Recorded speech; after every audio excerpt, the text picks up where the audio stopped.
ગીર ગઢડાની રૂપેણ નદીમાં ઘોડાપૂર આવ્યું છે। નદી બે કાંઠે વહેતી થતા વાહન વ્યવહારને અસર થઈ છે। સવારથી જ ગીર ગઢડામાં વરસાદની બેટિંગ જોવા મળી છે।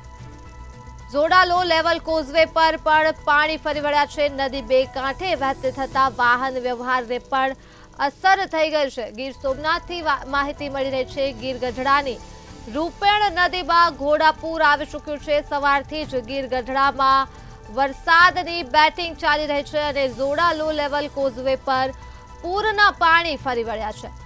નદી બે કાંઠે વહેતી થતા વાહન વ્યવહારને અસર પહોંચી છે। આ સાથે જ સ્થાનિકોને પણ મુશ્કેલી પડી રહી છે, કેમ કે વરસાદી પાણી ઠેર ઠેર ભરાઈ ગયા છે અને દ્રશ્યો સામે આવ્યા છે ગીર સોમનાથથી। ગીર સોમનાથના ગીર ગઢડાની રૂપેણ નદીમાં ઘોડાપૂર આવી ચૂક્યું છે, ત્યારે નદી પોતાના બંને કાંઠે વહેતી થઈ છે અને વાહન વ્યવહારને અસર થઈ છે। વાહન ચાલકો ભારે હાલાકીનો સામનો કરી રહ્યા છે। ગીર સોમનાથ ખાતે સવારથી જ ગીર ગઢડામાં વરસાદની બેટિંગ જોવા મળી છે। વરસાદી માહોલ સર્જાયો છે, ત્યારે જોડા લો લેવલ કોઝવે પર પણ પૂરના પાણી ફરી વળ્યા છે। તો ગીર સોમનાથ ખાતે આવેલા ગીર ગઢડાની રૂપેણ નદીમાં ઘોડાપૂર આવી ગયું છે અને નદી બે કાંઠે વહેતી થઈ છે, જેને લઈ વાહન વ્યવહારને અસર પહોંચી છે। તો સવારથી જ ગીર ગઢડામાં વરસાદની બેટિંગ જોવા મળી છે।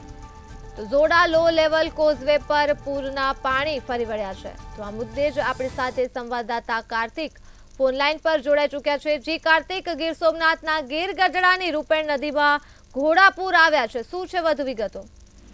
જી ધાર્મિક વાત કરીએ તો છેલ્લા 5 દિવસથી ગીર સોમનાથ ઉપર મેઘરાજા છે તે મહેરબાન બન્યા છે। ત્યારે ઉના તેમજ ગીર ગઢડાના અનેક વિસ્તારોમાં વહેલી સવારથી જ આજે વરસાદી માહોલ જોવા મળ્યો છે। ત્યારે ગીર ગઢડામાં આવેલી જંગલ વિસ્તારમાં જે સાઈ નદી છે તે ઘોડાપૂર આવ્યા છે, તેને લઈને જે નગડિયાને ઢોકરવા વચ્ચેનો જે બેઠો પુલ છે, જેને કોઝવે પુલ કહેવામાં આવે છે, તેની ઉપર પાણી ફરી વળ્યા છે। તેને લઈને ગામમાંથી એક તરફ બીજા ગામ જવામાં ક્યાંક ને ક્યાંક લોકોને મુશ્કેલીનો પણ સામનો કરવામાં આવ્યો છે। ત્યારે સરપંચ તેમજ ગ્રામજનો પણ ત્યાં પુલ ઉપર પહોંચી અને લોકોને હેમખેમ રીતે બહાર કાઢવાનો પણ પ્રયત્ન કરી રહ્યા છે। ત્યારે કહી શકાય કે જે આ વરસાદ છે તે ખેડૂત માટે સોનું બનીને વરસી રહ્યો છે।